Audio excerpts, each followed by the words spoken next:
नमस्कार दोस्तों। क्यों जमीन पर बैठकर आसमां देखता है? क्यों जमीन पर बैठकर आसमां देखता है?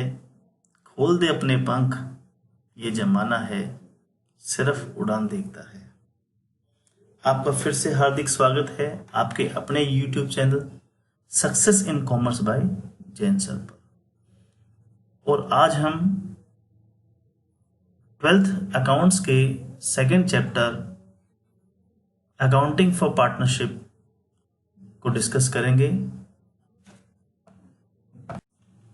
और इस चैप्टर में जो हम टॉपिक डिस्कस करेंगे वो करेंगे मीनिंग ऑफ पार्टनरशिप और नेचर ऑफ पार्टनरशिप। आप देख सकते हैं कि पार्टनरशिप की 6 नेचर को डिस्कस करेंगे हम। नंबर ऑफ पर्सन्स,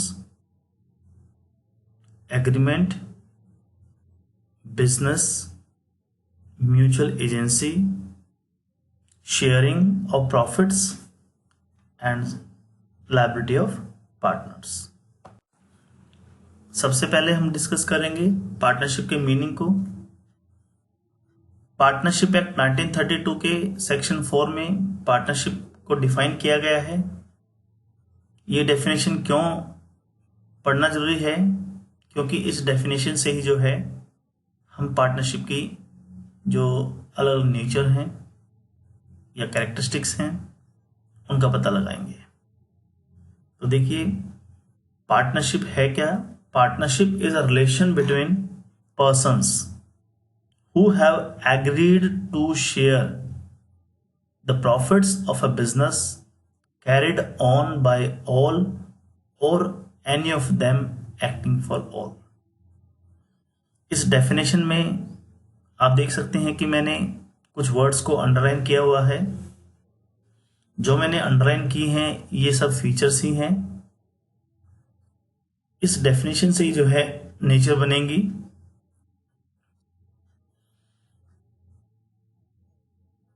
जो पर्सन्स हैं पार्टनरशिप में आएंगे, इंडिविजुअली उनको हम पार्टनर्स बोलेंगे। जैसे कि राम, मोहन और सोहन, इन 3 व्यक्तियों ने पार्टनरशिप स्टार्ट की है। तो जब हम बात करेंगे अलग अलग है, वे राम एक पार्टनर है, मोहन एक पार्टनर है, सोहन एक पार्टनर है। पर जब हम उनको कलेक्टिवली बात करेंगे तो एक फर्म है, पार्टनरशिप फर्म है। उस फर्म का कोई नाम रख देंगे, उस फर्म को उस नाम से जाना जाएगा। लिखा ना, the name under which the business is carried is called the firm name. और एक बात का ध्यान रखना बच्चों कि जो पार्टनरशिप है इसका अपना कोई अलग से कोई लीगल एग्जिस्टेंस नहीं है। पार्टनर्स का तो है, मीन्स अगर कोई केस होगा, कोई भी लायबिलिटीज होंगी, तो एक पार्टनर ये कह के नहीं बच सकता है कि लायबिलिटीज फर्म की हैं, मेरी नहीं है। नहीं, अगर कोई भी लायबिलिटी फर्म के नाम से है तो ऑटोमेटिकली वो पार्टनर्स को ही पे करनी है। क्योंकि लॉ ये कहता है कि पार्टनरशिप का कोई सेपरेट लीगल एग्जिस्टेंस नहीं है। कि कंपनी में होता था, यहां नहीं है। ठीक है, तो ये आपको ध्यान में रखना है। अब हम 1 बाय 1 डिस्कस करेंगे। नेचर ऑफ पार्टनरशिप डेफिनेशन से ही बनी है, इसलिए मैंने डेफिनेशन को ज्यादा वहां डिस्कस नहीं किया, क्योंकि डेफिनेशन से ही जो है हमारी क्या बनेंगी, नेचर या कैरेक्टरिस्टिक्स बनेंगी। तो उसमें सबसे पहली कैरेक्टरिस्टिक है, नेचर है, that is number of persons. तो आपको ध्यान रखना है कि जो पार्टनरशिप है वो कितने मेंबर से स्टार्ट होगी। क्योंकि क्वेश्चन माइंड में आता है ना, पार्टनरशिप साझेदारी तो है, यानी कि मिलकर काम करेंगे, तो कितने व्यक्ति होने चाहिए। और जब कितने की बात आती है तो कम से कम कितने और ज्यादा से ज्यादा कितने। तो ध्यान रखना, पार्टनरशिप में कम से कम 2 व्यक्ति होने चाहिए। साझेदारी के लिए कम से कम 2 आदमी होने चाहिए ना, जो हाथ मिलाएं बिजनेस के लिए। तो कम से कम 2 और मैक्सिमम जो है वो 50 हो सकते हैं। अब फिर क्वेश्चन आता है, ये 50 ही क्यों? तो हमारा जो कंपनी एक्ट है 2013, उसमें एक सेक्शन है 464। उसने सेंट्रल गवर्नमेंट को जो है वो शक्ति दे दी, पावर दे दी कि भाई आप डिसाइड करो कि पार्टनरशिप में कितने मैक्सिमम पार्टनर्स हो सकते हैं, मेंबर्स हो सकते हैं, पर हाँ 100 से ज़्यादा नहीं होने चाहिए। मीन्स मैक्सिमम आप 100 तक फिक्स कर सकते हैं। तो फिर गवर्नमेंट ने डिसाइड किया, उसमें भी उन्होंने क्या किया, एक रूल बनाया, rule 10 of companies miscellaneous rules 2014। ठीक है ना, सेंट्रल गवर्नमेंट ने इसको प्रेस्क्राइब किया था और उसने कहा कि भाई ठीक है, 100 नहीं, हम 50 जो है वो मैक्सिमम लिमिट रखेंगे। तो बच्चों को एक बात ध्यान में रखनी है कि एग्जाम में क्वेश्चन पूछे कि भाई मैक्सिमम नंबर ऑफ पार्टनर्स कितने हो सकते हैं, तो आपका जवाब होगा 50। वो आपसे पूछे कि भाई कौन से रूल, मैंने कहा रूल, तो कौन से रूल में ये लिमिट है, तो आपने बताना है rule 10 of companies miscellaneous rules 2014। Okay, आपसे पूछे कि जो नंबर ऑफ पर्संस की लिमिट है वो कौन से एक्ट में डिफाइन है। बच्चे गलती करते हैं, सोचते हैं पार्टनरशिप है तो पार्टनरशिप ही होगा। नहीं, पार्टनरशिप एक्ट नहीं है। जो लिमिट है वो कंपनी एक्ट ने डिसाइड की है, तो इसलिए कंपनी एक्ट 2013 और उसका भी सेक्शन 464। ठीक है, तो ये चीज आपको ध्यान में रखनी है जब भी आप मिनिमम और मैक्सिमम नंबर्स की बात ध्यान में रखें। इसके बाद सेकेंड फीचर आती है, नेचर आती है, दैट इज एग्रीमेंट। आप सभी को पता है कि जब भी दो या दो से ज्यादा व्यक्ति मिलकर बिजनेस करेंगे तो सर्टनली आपस में कुछ ना कुछ तो एग्रीमेंट करेंगे ना। मीन्स कुछ बातों पर वो क्या होंगे, एग्री होंगे। एग्री होना ही एग्रीमेंट कहलाता है। मीन्स कुछ नियम बना लेंगे, वो नियम ही क्या कहलाएगा, पार्टनरशिप का एग्रीमेंट। ठीक है ना, कि प्रॉफिट या लॉसेस को किस तरह से बांटना है। और ये जो एग्रीमेंट बनेगा ना, यही डिफाइन करेगा पार्टनर्स का आपस में संबंध, रिलेशनशिप। ठीक है, अब इसमें एक क्वेश्चन आता है कि जो पार्टनरशिप का एग्रीमेंट है, क्या ये लिखित में होना चाहिए, रिटन होना चाहिए? तो पार्टनरशिप एक्ट कहीं भी ये नहीं कहता कि जो एग्रीमेंट है वो रिटन की फॉर्म में हो। ये ओरल भी हो सकता है। बस ओरल की दिक्कत क्या है कि भाई उसका कोई प्रूफ नहीं होता है, पर वैलिड तो है। परंतु अगर हम चाहें कि अभी झगड़े ना हो, क्योंकि लिखित का कोई ओरल का तो कोई प्रूफ नहीं होता है, तो इसलिए कोशिश ये होती है कि भी पार्टनरशिप एग्रीमेंट को रिटन करा लें। मीन्स उसको लिखवा लें और सिग्नेचर हो जाएं, नोटरी के साइन हो जाएं। इससे क्या हो जाएगा, लीगल डॉक्यूमेंट बन जाएगा और बाद में हम उसको पार्टनरशिप डीड कहेंगे। नेक्स्ट फीचर है एग्जिस्टेंस ऑफ बिजनेस। बड़ा अच्छा पॉइंट है। किसको हम पार्टनरशिप कहें? भाई 2 से लेकर 50 के बीच में कुछ व्यक्तियों ने मिलकर कुछ काम शुरू किया, तो अब क्या वो पार्टनरशिप है कि नहीं? मीन्स पार्टनरशिप एक्ट के अंदर वो पार्टनरशिप है कि नहीं, तो कैसे डिसाइड हो? तो उसके लिए कंडीशन है कि बिजनेस होना जरूरी है। 11th में आपने बिजनेस की कंडीशंस पढ़ चुकी हैं कि रेगुलर होना चाहिए, परचेज सेल होनी चाहिए, रेगुलर बेसिस पर होना चाहिए, है ना। ये सब आप पढ़ चुके हैं, सारी बातें बताने की जरूरत नहीं है।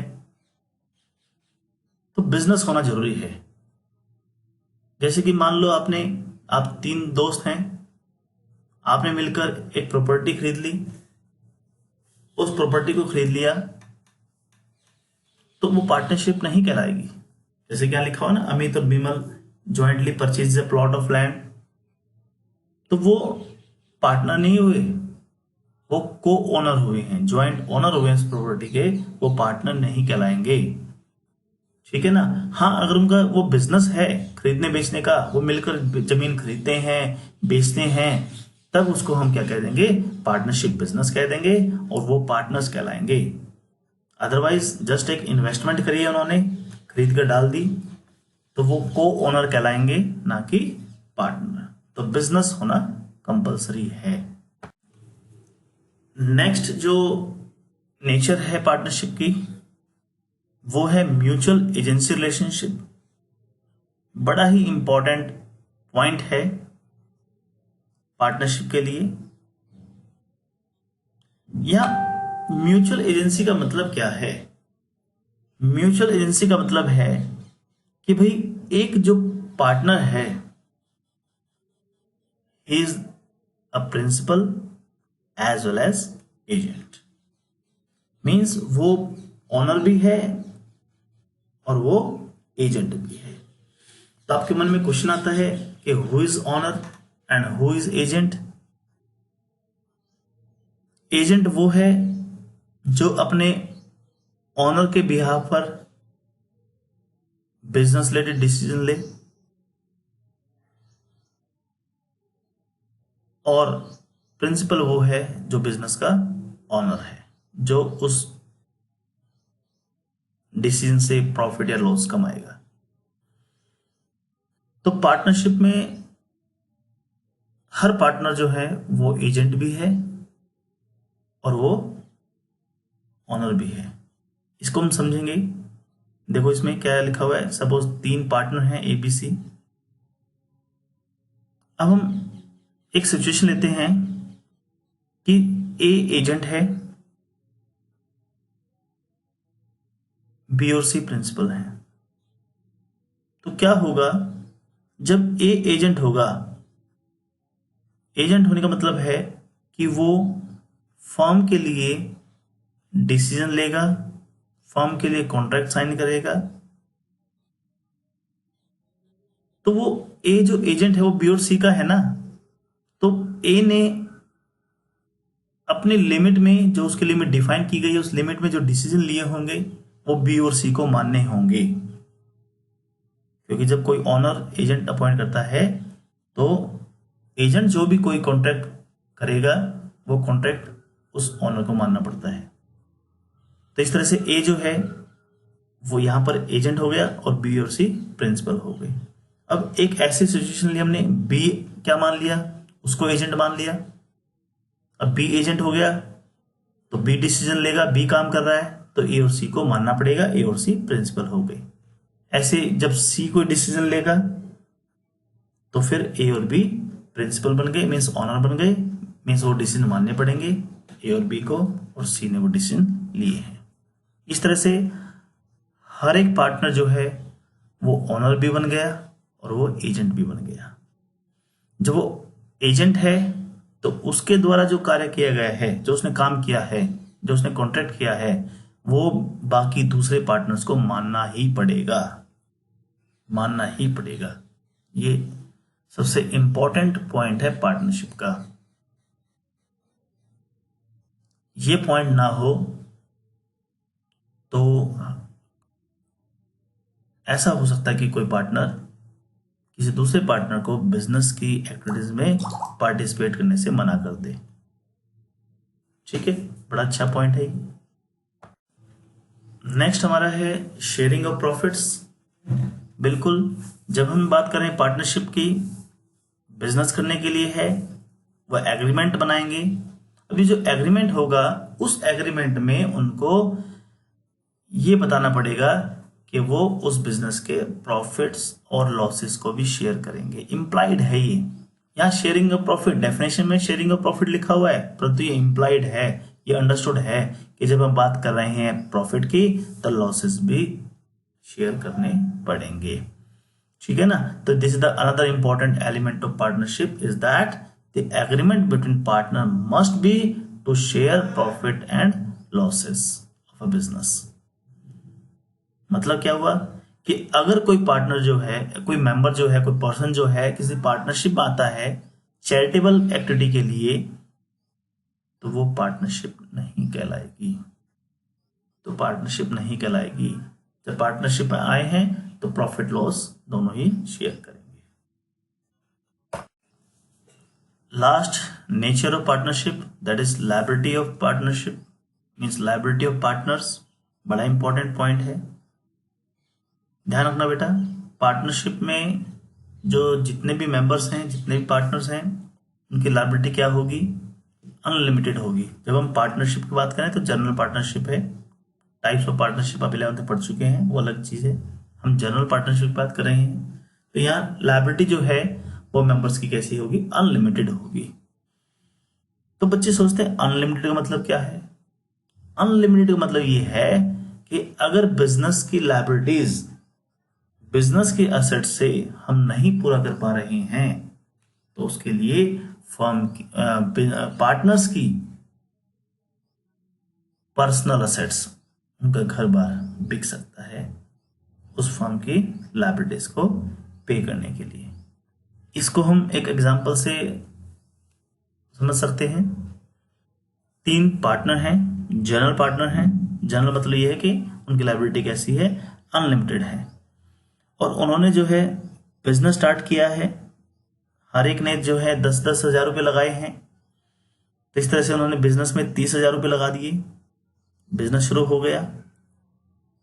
अब एक कंडीशन ऐसी आई कि भाई उन्होंने आउटसाइडर्स के, बाहर वालों के 90,000 रुपये देने हैं। ठीक है, अब 90,000 देने हैं, जबकि बिजनेस में तो कुल कितने हैं? 30,000 है ना। चाहे वो कैश की फॉर्म में हो, चाहे वो असेट्स के फॉर्म में हो, चाहे वो कैश, एसेट्स और कुछ भी हो, टोटल मिला के 30,000 रुपये हैं। अब लायबिलिटी तो 90 की है, तो फर्म से तो वो सिर्फ 30,000 को ही क्या कर सकते हैं? सेटल कर सकते हैं। अब जो बाकी के 60,000 जो हमने देने हैं वो कहां से आएंगे? क्वेश्चन यहां यही तो फंसता है। तो कहां से आएंगे ये? अब ये जो पार्टनर है इंडिविजुअली बैलेंस 60,000 का अरेंजमेंट करेंगे। अगर वो इक्वल पार्टनर्स हैं, सब इक्वल प्रॉफिट शेयर करते हैं, तो वो क्या करेंगे?